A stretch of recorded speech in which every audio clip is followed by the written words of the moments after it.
नमस्कार। शुद्ध हिंदी लेखन के इस वीडियो 4 में आज हम और कुछ शुद्ध हिंदी लेखन की गलतियों के बारे में ध्यान केंद्रित करेंगे और सीखेंगे कि भाषा की शुद्धता पर विशेष ध्यान किस तरह दिया जाता है। जब हम लिखते हैं तब जो गलतियां होती है उन गलतियों के बारे में आगे की वीडियो में भी हमने समझ प्राप्त की है। तो इस वीडियो के माध्यम से भी हम आगे और क्या क्या गलतियां करते हैं उसकी समझ प्राप्त करेंगे। विभक्ति के प्रयोग में होने वाली गलतियां, जब हम शुद्ध हिंदी लेखन करते हैं तब कई दफ़ा विभक्ति के प्रयोग में भी हम गलतियां करते हैं। वाक्य में सही कारक यानी कि विभक्ति का प्रयोग करना चाहिए, अन्यथा वह वाक्य गलत हो जाता है। जैसे अशुद्ध वाक्य प्रयोग क्या होगा? मैंने आपको पूछा, जो इसमें विभक्ति के प्रयोग की अशुद्धि है। शुद्ध प्रयोग कैसे होता है? मैंने आपसे पूछा, आपको नहीं, आपसे पूछा। दूसरा प्रश्न, उसने तुमको कहा, शुद्ध प्रयोग होगा उसने तुमसे कहा। तीसरा वाक्य देखेंगे, वह रमेश को मिला, तो रमेश को नहीं परंतु शुद्ध प्रयोग क्या होना चाहिए? वह रमेश से मिला। विभक्ति का सही प्रयोग ये वाक्य में हुआ है। चौथा वाक्य देखेंगे, मैं आपको वादा करता हूँ, ये अशुद्ध है। शुद्ध प्रयोग क्या होगा? मैं आपसे वादा करता हूँ। पांचवा अशुद्ध वाक्य देखेंगे, अपने देश को प्रेम करो। शुद्ध प्रयोग क्या होगा? अपने देश से प्रेम करो।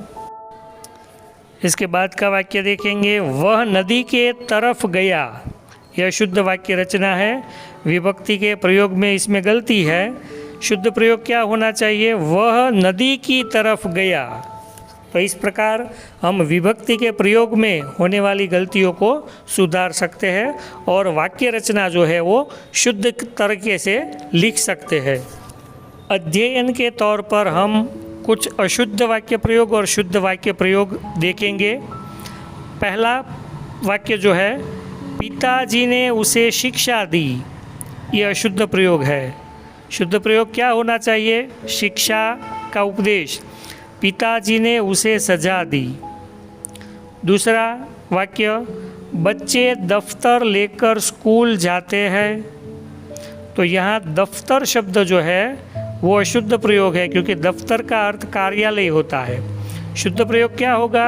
बच्चे बस्ता लेकर स्कूल जाते हैं या बैग लेकर स्कूल जाते हैं।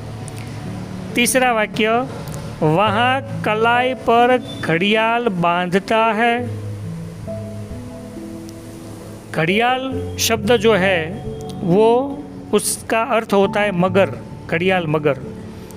तो सही वाक्य प्रयोग क्या होना चाहिए? वह कलाई पर घड़ी बांधता है। घड़ी शब्द जो है वो हिंदी वाक्य रचना में शुद्ध प्रयोग है।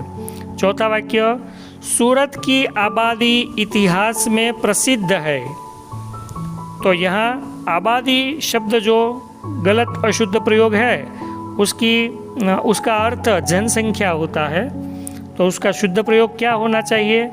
सूरत की समृद्धि इतिहास में प्रसिद्ध है। पांचवा वाक्य देखेंगे, यह सब पुस्तकें ले जाओ। सही शब्द शुद्ध प्रयोग क्या होना चाहिए? ये सब पुस्तकें ले जाओ। इसके बाद का वाक्य, छठा वाक्य देखेंगे, भाषण की बड़ी असर हुई। सही अर्थ और शुद्ध प्रयोग क्या होगा? भाषण का बड़ा असर हुआ। आगे का शुद्ध वाक्य देखिए, मेरी कसूर क्या है? सही शुद्ध प्रयोग होना चाहिए, मेरा कसूर क्या है। इसके बाद का वाक्य, जीवन की सफ़र लंबी है, यह अशुद्ध वाक्य प्रयोग है। शुद्ध वाक्य प्रयोग कैसे करेंगे? जीवन का सफ़र लंबा है। इसके बाद का वाक्य अशुद्ध जो है, उसने लालच दिखाई, तो दिखाई अशुद्ध प्रयोग है। शुद्ध प्रयोग क्या होगा? उसने लालच दिखाया। उसके बाद का वाक्य, शीत की मौसम थी। सही शब्द और शुद्ध प्रयोग होगा, शीत का मौसम था। उसके बाद का वाक्य खेल में बड़ी मज़ा आई, यह अशुद्ध प्रयोग है। शुद्ध वाक्य प्रयोग होगा खेल में बड़ा मज़ा आया। उसके बाद का वाक्य जो है यह मेरी स्कूल है, यह शुद्ध वाक्य रचना है। शुद्ध प्रयोग होगा यह मेरा स्कूल है। आगे का वाक्य तेरी कॉलेज कहाँ है, अशुद्ध वाक्य है। शुद्ध वाक्य रचना तेरा कॉलेज कहाँ है। इसके बाद का वाक्य 1 मिनट हुई, सही वाक्य होगा 1 मिनट हुआ। अशुद्ध वाक्य मैंने शरबत पी, शुद्ध वाक्य होगा मैंने शरबत पिया। वहाँ एक व्यक्ति खड़ी थी, यह अशुद्ध वाक्य रचना है। शुद्ध वाक्य होगा वहाँ एक व्यक्ति खड़ा था। यह तुम्हारी फर्ज है, यह शुद्ध वाक्य रचना है। शुद्ध वाक्य रचना होगी यह तुम्हारा फर्ज है। इसके बाद आगे का वाक्य मैंने आम खाई, शुद्ध वाक्य होगा मैंने आम खाया।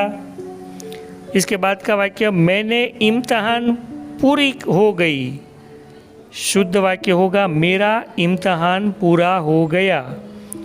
और एक वाक्य देखेंगे अशुद्ध वाक्य मैंने टिकट खरीदी, शुद्ध वाक्य होगा मैंने टिकट खरीदा।